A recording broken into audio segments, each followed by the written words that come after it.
Welcome in the latest episode of the Five on the Floor podcast. I'm Ethan Skolnick on the 5 Reasons Sports Network. We're here at American Airlines Arena after the Miami Heat go to 9-3, beating the New Orleans Pelicans 109-94. We're not going to dwell a whole lot on this game tonight. We'll talk about it some, but we've got another topic for you with 3 of the members of the Five on the Floor team. I want to tell you first, though, that we've got a watch party coming up. That's right, we've got a watch party, and we're on a 1-game winning streak. We're actually last time at GQ's Craft House, where the Heat broke our 11-game losing streak by beating the Milwaukee Bucks in overtime.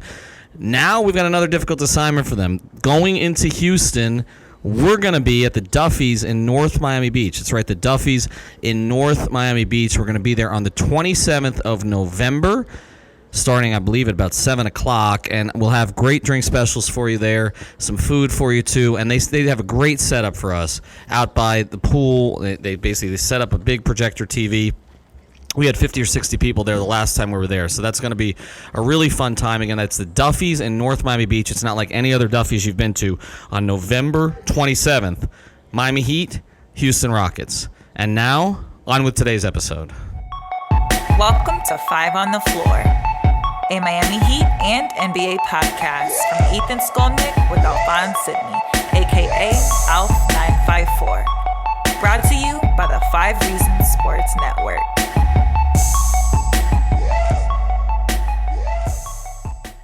All right, Ethan Skolnick here on the 5 on the Floor podcast, and here's what we're going to do tonight after the Heat go to, as I said, to 9-3 with a 109-94 win against the New Orleans Pelicans. They've got 3 days off now until they face the Cleveland Cavaliers here at home, which is another game they'll be heavily favored to win, to go to 10-3. I don't want to dwell too much on tonight. I'll give you some basic numbers. Kendrick Nunn led with 22 points, 3 straight games going over 20 for Kendrick after having a little bit of slump, sort of a reaction to his 5-game start, which was terrific at the beginning of the season. Bam Adebayo tonight again filled up the stat sheet. 18, 14, and 4 was a +7. And Jimmy Butler, 16, 8, and 13. Only 4 field goals made, but still a really, really good performance from Jimmy Butler. And Miami did just enough. They had 3 or 4 surges during the game every time New Orleans got close. But again, don't want to make too much of a game where there was no Zion Williamson, no Josh Hart, no Brandon Ingram, no J.J. Redick. So you're talking about 4 of the top 6 players on the New Orleans Pelicans were not playing. But as we've said, the Miami Heat lost these games the past couple of years, and they've won all these games this year, and they're now 5-0 at home. But what we're going to do today is, and there's no preparation for this, okay? I sprung this on these guys when we were in the locker room. What else is new? What else is new? We've got Alex Toledo, we've got Alphonse Sidney, and we've got Zach Buckley. And I'm going to ask one simple question to each of them, and they have not consulted each other or me with their answers. What is the most pleasant surprise for the Miami Heat through 12 games this season? So starting off, you can follow him at Tropical Blanket, Alex Toledo. What is your most pleasant surprise? It's got to be the three-point shooting. Another night tonight where they shot well. They shot 37.5% from 3 as a team. And the fact that they've been able to keep this up through, 12 games, it's been kind of unbelievable. Again, it's still a short sample, so I'm still expecting some regression because I definitely did not expect them to be a top 5 three-point shooting team. I still think they're in the top 3 right now. So that's absolutely the number one thing for me right now. Even if it does regress, though, let's say, what's the bottom, right? It's got to be 11 or 12. I don't think it will regress too much. The fact that they're a good plus three-point shooting team is a huge development because my biggest question, and I think the biggest question with them, is their ceiling is based on their offense. We know that they're going to be an elite defense. They're top 5 in defense already. The fact that they're a good three-point shooting team is going to open it up for, Jimmy, Justice, and Bam, the 3 guys you want with the ball in their hands the most. And that's not something they've had, a balance of shooters with guys who can attack and create their own shot. They have that nice balance now, and the fact that they have so many guys they can go to that are knockdown shooters now with Duncan Robinson, Myers, Tyler. Kendrick Nunn has been shooting good. They've got a lot where they can go to, and that's going to raise the ceiling for them if Justice and Bam could take another step forward as well. Yeah, I think the surprise of that, and you mentioned it, when we did our 5 sort of potential issues for the Heat this season, shooting was one of them. And obviously it has not been at all. And this has happened even with Jimmy Butler shooting his worst percentage from 3 of his career, other than his rookie year, where he hardly played. He's taking any threes. Barely taking any threes. He's actually shooting his highest percentage from 2 that he's ever shot, but from 3 it's his lowest percentage. We still aren't at the stage where Bam Adebayo is a three-point shooter. And Kelly Olynyk, it was really good tonight. He was 3 of 5, but has not been consistent from 3 as maybe you anticipated he might be. They've also had, again, Dragic missed a game tonight, but he's been excellent from 3. But, they have not... They've done some things we were just not anticipating. For instance, Myers Leonard 0 for 2 tonight, but being the most efficient three-point shooter in the league, nobody expected that. We mentioned Kendrick Nunn. We thought he'd be a rotation player potentially. We talked about this at the very end of the preseason. Didn't think he'd be a starter who was shooting close to 40% from 3. And then Duncan Robinson, I think part of that is we just didn't think he'd get the minutes, right? So now that he's gotten the minutes, you see again tonight 3 for 6. So I do think it's sustainable, and I think one of the reasons it's sustainable is because they're such a good passing team. And when you're a really good passing team, you're going to set up open threes. And when you have open threes, obviously, there's a higher percentage of making those. And also, guys are getting three-point looks in their sweet spots. They don't have to bend down for the ball. Okay, it's not coming off isolation. It's coming off a pass from a teammate who is drawing a defender, most likely, and creating an open crease so that a guy can get off the kind of shot that he wants to get off. So I don't think that there's going to be major regression here. I really don't. Because, again, it's a product of the offense that they're running right now. So, to me, I do buy that they're a top 10 three-point shooting team in general because of the amount of guys they have. But besides the fact that three-point shooting is the most high-variance stat there is in basketball, the other thing that's going to concern me is when Justice Winslow comes back, right? If he isn't shooting consistently with those spot-up shots like he has been the past couple of years, that's going to be an issue. Not only that, once they're healthy again and they got James Johnson and Derrick Jones Jr. at the arsenal, they're supposed basically going to be on a night-to-night basis choosing offense-defense when it comes to those backup forward spots. Because if you're playing DJJ or you're playing James Johnson, that means you're probably not playing Duncan Robinson. Maybe Kelly's not getting as many minutes, so you're taking away so many minutes from the knockdown shooters because you're going to integrate Justice back into it, and he's going to be playing probably 30 minutes a game, so that takes away minutes from Nunn and Harrell, who have been plus shooters for you. So I think it will go down some. But as long as they can keep it as a plus in general, I think they'll be good. But hasn't that equation changed a little bit, Alex? We talked about the Duncan Robinson DJJ thing, and it's through no fault of his own because he's been injured, but he was injured last year too for parts of the season. But DJJ has kind of lost his place here a little bit, hasn't he? To me, he's going to be a situational player at this stage, as opposed to maybe somebody we thought could be a 20-minute-a-game player. Because he provides things they don't necessarily need as much, right? He provides, this defensive length. Well, they have plenty of that, right? Well, I think the thing is, I think you're right about the situational thing. I think Duncan's climbed over him in the ladder right now in the rotation just because of how consistent he's been as a shooter, the fact that he hasn't been getting killed on defense. He's getting some layups every game. But if you're just playing one of Derrick Jones Jr. or James Johnson, you're already taking away from the shooting. And I imagine they're going to be playing them at some points, especially with the NBA prioritizing length and that type of wing defense, especially, teams like the Clippers, when they're healthy, you might want to bring in at least one of those two guys. But look at the JJ thing. So tonight, right, James Johnson, as far as I know, was available and didn't play anyway, and Silva got 14 minutes. Now, he's not a three-point shooter, but I don't know that James Johnson's going to get those minutes back. I thought he would. But it seems to me like to a certain degree this team has kind of moved on without certain guys. And now, this was a night, and we can focus on the Pelicans' injuries, which are more significant. But, we're almost forgetting who the Heat don't have certain nights because they still have more talent than the other team they're facing, right? So tonight, no Dragic, no Winslow, no James Johnson doesn't play, Derrick Jones Jr. is still out. And then we don't even talk about Dion. That's 5 guys that we thought could be rotation players not playing in this game. And it's like you didn't really even miss anybody. You're like, okay, Daryl Macon gave you 5 sort of meaningless minutes. But, the 8 guys who played, of which one of them was Silva, you don't even really miss the guys who are not there. And Duncan Robinson ends up playing 31 minutes tonight. Nobody thought Duncan Robinson was going to be playing 31 minutes in games before this year, sir. I understand what you're saying. If JJ or DJJ are going to play, then Duncan's minutes get cut, so it's a good three-point shooter off the floor. And Justice is going to play, obviously, and you mentioned with Nunn and Hero. Although, look, Justice was, we keep saying this, 38% three-point shooter for 2 straight years. He didn't look like it early this season. His shots are going to come from different places, so that's something to watch. But I don't see major regression. I think the Heat have had teams recently where, to me, it looked like, okay, if Wayne Ellington was not playing, and then it was like, where are they going to get their shooting from, right? If Dwayne Wade was going to be soaking up 32 minutes at his age and not improving as a three-point shooter, then you weren't going to be able to get Ellington or others on the floor, maybe even Magruder, who were better three-point shooters. This year, I think there's enough guys, and as long as Leonard is playing those minutes, and in the starting lineup, as long as you have Hero playing or Nunn playing or Robinson playing, it strikes me that there is enough shooting there. Now, I think Jimmy, we've got to talk about Jimmy in this regard too. Jimmy's got to get to 30%. He's at 22%. He had 1 3 that looked good tonight, which kind of turned the tide when the game was starting to get tight. But I'm never anticipating Jimmy Butler's going to be a 40% three-point shooter.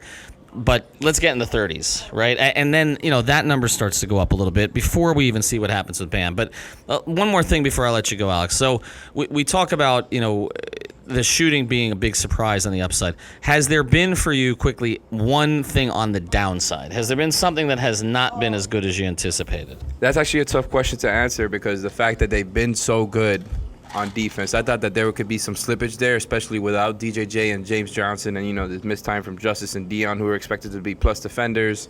I thought there could be some slippage there, but they've been comfortably top 5, top 6 all season. But as far as downsides go, it's just the injuries, man. They keep getting the injury bug every year, and it's kind of annoying. Even though the fact that they've got 13 guys they can play, if you're counting Dion, is kind of saving them at the moment, and their development program has just been phenomenal. They have 4 guys out there that were on the Summer League team playing in the rotation right now. It's insane. So I would only say the injuries are the downside right now. Maybe the other one I would say is finishing at the rim. Yeah. What do you think about that? Yeah, no, I think finishing at the rim is something that's got to get better from a few guys. We talked about Justice in regard to that. Bam has made some improvements in that regard recently. Bam has been better of late. I think Myers has been a little bit better of late. I've been impressed. One thing that's impressed me about Duncan. Shooting more, I'm just going to say. I agree with you on that. But one thing that surprised me a little bit about Duncan has been his ability to sort of shake the shot fakes and then put the ball on the deck and get to the basket. Like he makes the right read, and he's not, again, I don't want to say sneaky fast because he's not, but he gets there, right? He doesn't, to me, what's separating Duncan Robinson from, say, James Jones is that JJ could not put the ball on the floor, right? Like JJ would go entire halves of a season without a 2-point basket. Couldn't move on defense either. Right. So Duncan is actually kind of an upgraded James Jones in that regard. I don't know that he's quite as good a shooter, but he's an upgraded James Jones. But look, as far as downsides, we mentioned injuries. There's no question about it. It's frustrating. Obviously, JJ and Dion not getting into shape and doing the things they want him to do is frustrating. But then again, I look at the Pelicans stat sheet here, and I mentioned some of the guys that were out: Zion, Hart, Ingram, Redick. I didn't even include Lonzo Ball and Jahlil Okafor. That's 6 of their top 8. So the Heat have had injuries, but other teams have had significant injuries too. Let's look at the Warriors. So they're not in the worst possible situation. That's the cost of a dynasty, man. We saw it here. Yeah, no, it is. No doubt about it. All right, the curse. You get the come down. That's right. So that's Alex Toledo. You can follow him at Tropical Blanket. Who am I bringing in next? We're bringing in Alf. We're bringing in Zach. We're bringing Alf next. All right. So we're gonna have Alf 954 in here next. Before we do, though, I want to tell you about another great sponsor of the 5 Reasons Sports Network, and that is the Gold Club in Pompano. I mentioned that we're having a watch party November 27th for Heat at Rockets. Well, we're going to have one for Heat at Celtics the next week on the 4th of December at the new Gold Club that's in Pompano Beach. They've got a kitchen open every day. They're open every day from 11 to 2 a.m. And here's the thing. It's not just a gentleman's club. It's also for ladies. No charge for women. All night long, every single day. Also, they got something called $5 You Call It Monday, where basically you spend $5 and that's what you get on every drink the entire night, whatever it is that you want to drink that evening. So it's in Pompano Beach. It's the new Gold Club, and we're going to be there. I think we're all probably going to be podcasting from the stage, so you can watch us instead of something else. December 4th, Heat at Boston. Right back with Alphonse Sidney. All right, Ethan Skolnick back here on the 5 on the Floor podcast from American Airlines Arena after the Heat beat the Pelicans to go to 9-3. So we just had Alex Toledo at Tropical Blanket. Now we're going to bring in Alf 954. That's Alphonse Sidney. And again, didn't prep for this. You don't know what Alex's was, so I'll tell you after you're finished with this. What is the most pleasant development for the Heat through the first 12 games? I actually just tweeted it. For me, it's the chemistry. We see these guys in the locker room before and after games. They really genuinely like each other. So it's really been fun to watch. It's been fun to watch them grow. And then it's translating to the court when you watch Jimmy and Bam especially. Those are the two that I've seen the most where the clowning around, the joking after games, you see it on the court as well. You see how they get along. The interior passing from Jimmy to Bam, they just work off of each other so well, and defensively.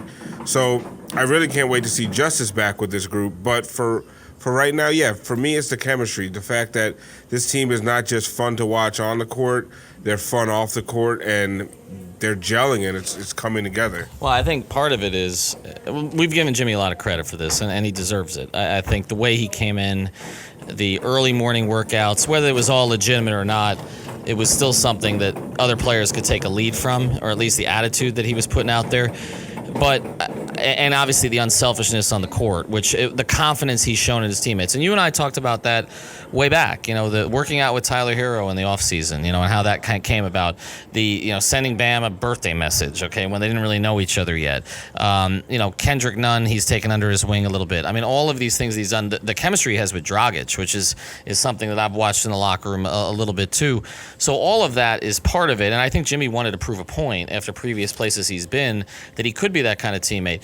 But I'm the other thing about it we don't talk enough about is Bam's personality, I think, lends itself to that. It's his unselfishness on the court, his willingness to put out consistent effort, but also I've kind of called him a non-toxic Dwight Howard. He looks like Dwight, he's playful like Dwight, but none of it's negative. Like with Dwight, it always comes with this little sour taste to it. And an immaturity. An immaturity that never really changed over the years. Now, maybe it is in L.A. now, although I feel like we say that all the time. Like, oh, Dwight's turned the corner in Charlotte. Dwight's turned the corner in Houston. Dwight's turned the corner in Atlanta, and then he hasn't. Then the honeymoon's over. But with Bam, like, he's just always positive. And I think that interaction the other day where they were interrupting each other's interviews, and and Jimmy was like, "What, Bam?" And it's just like, I mean, it's like almost like this little brother, and that's the way he's treated all of them. But it's the confidence they show in each other that I think is because of the work that they're doing in practice, the workouts that they did even before training camp started. I asked Tyler Hero today. Tyler keeps doing this thing where he runs back down the court before his teammates even release the ball. He did it with Myers Leonard. He did after ball movement. It's like Tyler's thing is he wants to celebrate it. And then tonight, Duncan Robinson, end of the third quarter, that run where the Heat opened up that lead, and Tyler turned around before Duncan even released it. And I asked Tyler about it tonight. He says, "Well, I know it's in." Yeah. So, why is he going to stay there and wait for it? And I just think that's the kind of chemistry that they've already established with each other. And it's just funny when you think about what was a read on Jimmy coming in, not a team guy, selfish, just wants to be the man, wants to score a bunch of points on a bad team. None of that has materialized, not even close. We were talking about this during the game. There's only been one 30-point scorer for the Heat this year. Jimmy did it one time. No one else has gotten 30.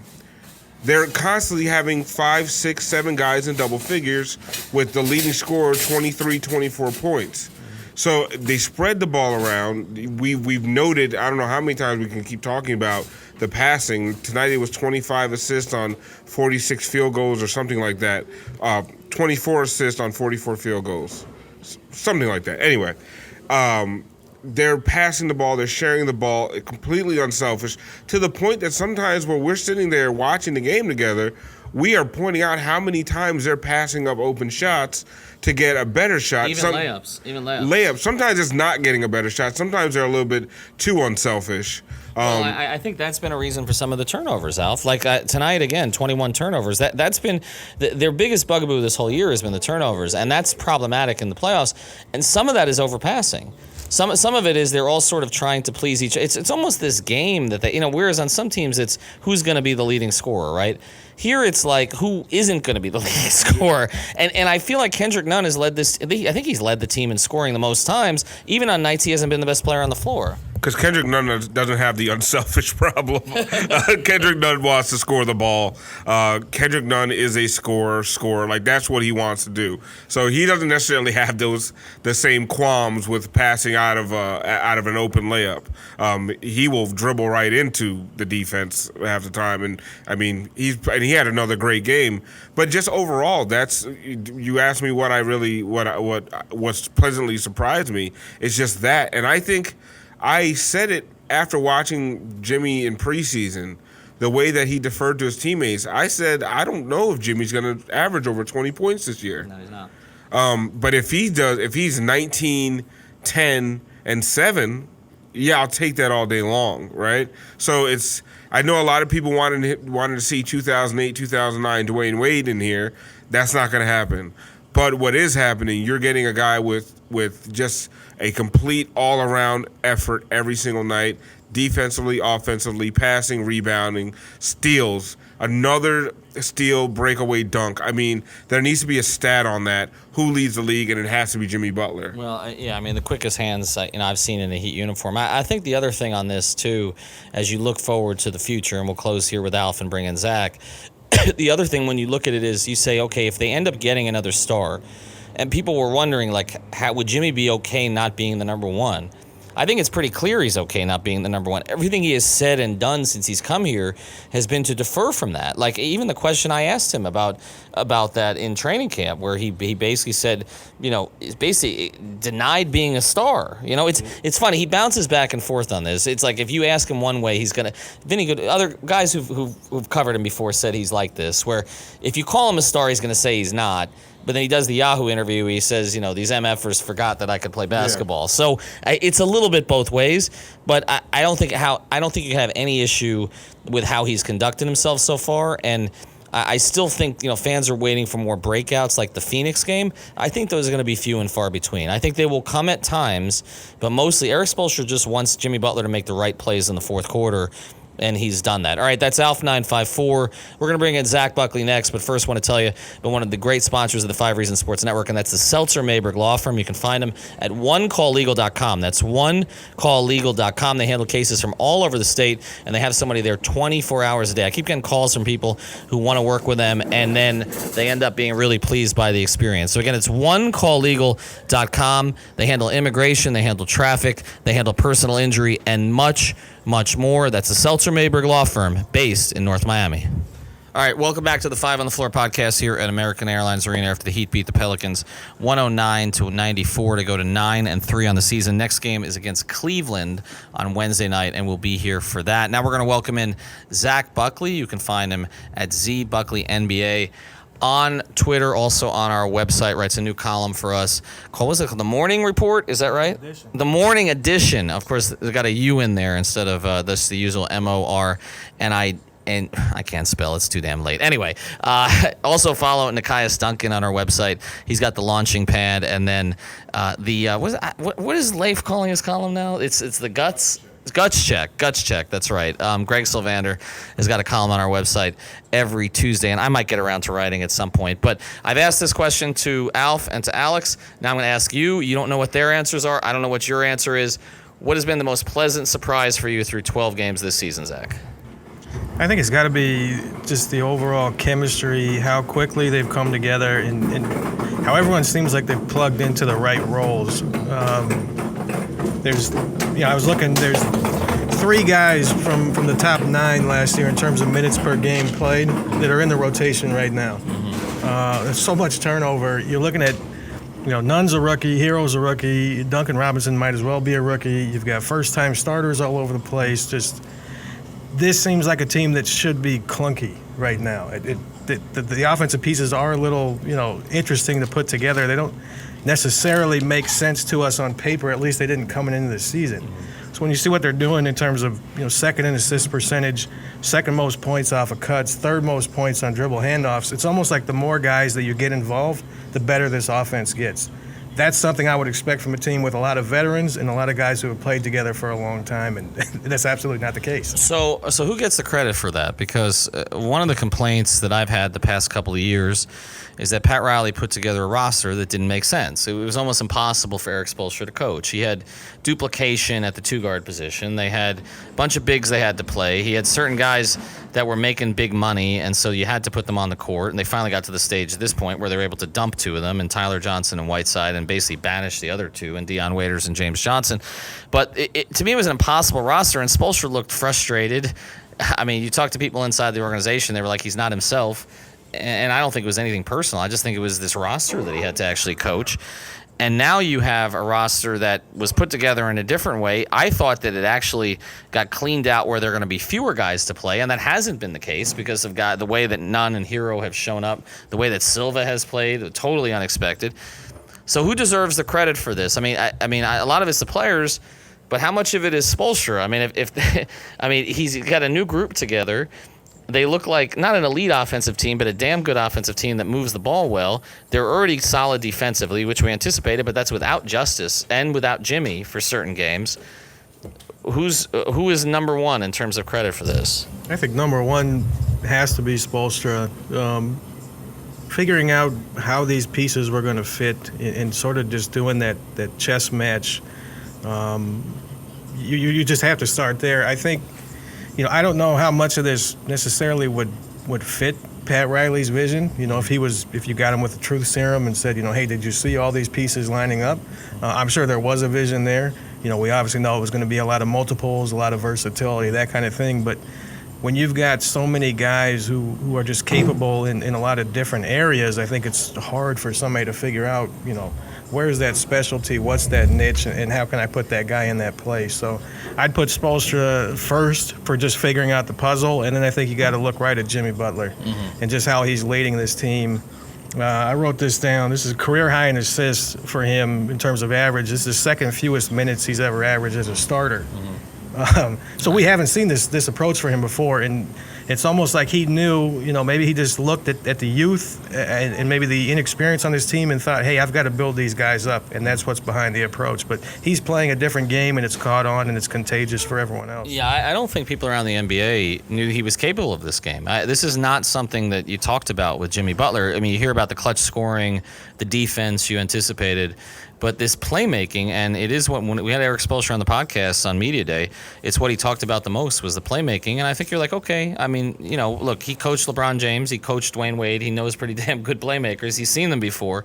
But you didn't know that Jimmy was going to be doing this at this stage. Honestly, I didn't know he had this in him. I really didn't. That's not when I pictured Jimmy Butler's game. It was not that. And you knew he didn't have the high usage rate like some of the big stars, but not that he would have the high playmaking, sort of acumen that he's had, the ability to read other guys. There was a pass tonight where Bam flashed to the rim, open, in a second, and there was nobody around him. But Jimmy then basically with a fireball the jump pass to him for the dunk. And again, it's that awareness, that reading. And look, we got spoiled with LeBron and Dwayne, particularly LeBron, but both of them in terms of the way that they could read the game and read the floor. But this guy is not at that level, but he's on a lot higher level than I anticipated. So let's close here, Zach, because I'm with you on this. I think what you've covered is something a little different than what Alf covered, which is Alf is covering kind of the chemistry off the floor, which is fed into the stuff on the floor, but you're talking more about sort of how the roles, the pieces have all fit. So if that's the case, as they start to get more bodies back, and like Deion Waiters was at Syracuse today, I don't know what happens there, but James Johnson seems to be available. I don't really know. Derrick Jones Jr. is going to be available at some stage. I mean, it was a hip strain, then it was an illness. Dragic is obviously going to go back to his six-man role. Silva, I reported this today that basically, don't worry about Chris Silva because they're going to end up signing him to a contract. They'll get further and further under the hard cap as the season progresses. And so by the time he gets to his 45 service days, they'll be able to offer him a full contract. So they're going to sign Chris Silva. He's not going anywhere. But we've mentioned Duncan Robinson. I was talking to Alex and Alf about him. How does Eric Spoelstra, now you've got unselfish players, but everybody wants to play, right? We saw that with Deion. If you've got 12 or 13 playable players, most teams only play 8 or 9 in the playoffs. Even Eric, that's traditionally been what he's done, 7 to 9, somewhere in there, play the big minutes. how do you continue to get the roles to fit when there are so many players for those roles? That's the $1 million question, and I think some of this will probably be matchup dependent, and I think we've talked about that before. The front court is so different in terms of what each of those guys bring, and I think their style of play is going to be so important for figuring out how those minutes break down, because there's obviously different bigs around the leagues. The big burly guys are going to require this. The stretch forward's going to require this. The hyper athlete's going to require this. So I think that part is going to be maybe not crazy to figure out, maybe not too difficult to figure out. But like you said, how do you keep everyone on board when, hey, we don't need you tonight? Right. And that's what Spo has talked about. He always preaches guys celebrating each other's success. Mm-hmm. Can you get everyone on board? Can you get them to buy into that idea? Because that's going to be the ultimate thing that takes this team to the next level. Like you said, you can't play everyone. Mm-hmm. You can't play them every night. There's not enough spots. There's not enough minutes. And it's only going to shrink when you get to the postseason. So, maybe it's funny that we all kind of, or at least two of us, hit on chemistry as the big thing, because I think going forward that's the secret to how this all works. Well, I think we're all been surprised at how good it's been, frankly. I mean, I said repeatedly, Eric Spoelstra with an uncluttered roster and with guys who are hungry, who have sort of their own personal motivations but seem to like each other, it's a perfect formula. It has played out that way so far, but it's 12 games into the season, and they've had some gimme games. And they played some tough opponents. We've mentioned Denver.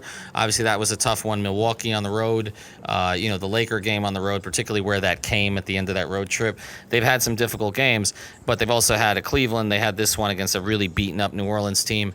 Atlanta didn't have Trae Young on the second night of a back-to-back. I mean, so they've caught some breaks, but they've also played and they've also made their own breaks too. So that's Zach Buckley. You can follow him at ZBuckley NBA. Follow Alf954, Ethan J. Skolnick, Tropical Blanket, and the rest of the 5 on the Floor team. Check out 5reasonsports.com for regular columns and also the other podcasts in our network. 3 yards per carry, 5 Rings, Canes, Balls, Cast, Light Skinned Opinions, Fantasy on 5. They always get upset if I forget to mention them.